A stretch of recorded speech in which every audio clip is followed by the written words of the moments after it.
All right, everyone, this is Markus Will. He is a senior economist at the University of St. Gallen, a former journalist, and this week he's going to be joining us every day to break down what's been happening at the World Economic Forum. Of course, it's all been about President Day today. The US president was in town.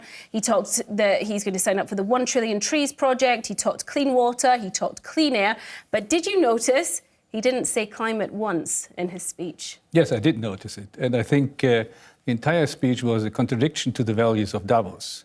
It was a nationalistic, domestic State of the Union address from Davos rather than an improving of the state of the world speech, which you should do in Davos. So I was very disappointed. Should he have been in Davos then?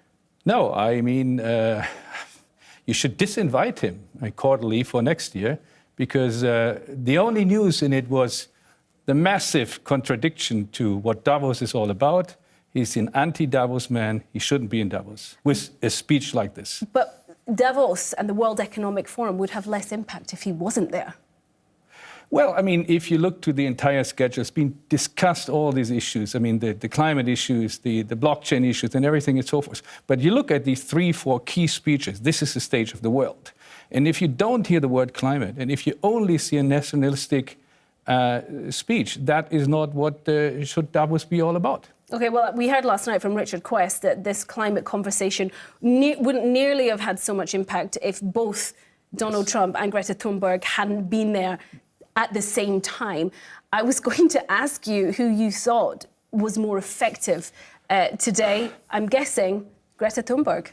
No, I was also disappointed by Greta's speech. It's the antagonistic situation of Trump on the one hand side and Greta Thunberg on the other hand side. But if you listen to her speech, it was basically, to some extent, a repetition of last year's speech. The house is still on fire. You should be in panic. You should do more. So I didn't see any, at least the beginning of a solution and options on what one should do, with all respect to the admiration of the impact she had on this movement of the young generation. I mean, this is undoubtedly a positive thing. So the younger generation are more interested in the economic forum as a result. But I do want to point out, she had called for 3 points of action. Companies, banks, institutions should halt all investment in fossil fuels, immediately end all fossil fuel subsidies, and immediately exit from fossil fuels. Yeah, but if this is being said by someone like Larry Fink, the BlackRock chairman, that would have an impact. That doesn't really mean anything if Greta says it.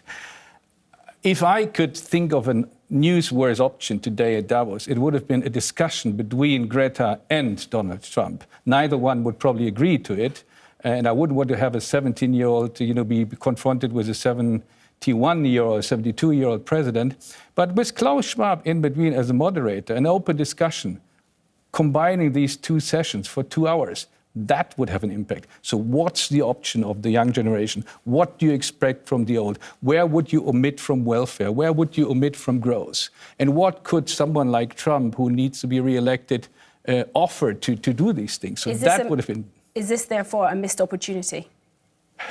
No, it's not a missed opportunity, because I do think we now see where we stay. I mean, we do stay with an American president who might be re-elected, who completely neglects, to some extent, the climate debate. I mean, this 1 trillion trees thing, that's a PR issue. It's nice to have 1 trillion trees being planted, but what does it help for the climate change on one hand? And the young generation, on the other hand, needs to offer us options and solutions on what we could do, where they will agree on, omitting welfare and so forth. Mm-hmm. So we do know where we stay. In that respect, it was not a missing opportunity, but I would have loved to see rather more. So what happens now? Whose court is the ball in? Is it the banks? Is it regulation? For example, Mario Greco, CEO of Zurich, saying today on Shaping the Future of Financial and Monetary Systems panel that prices don't incentivize investors. We need regulation. We need to punish those who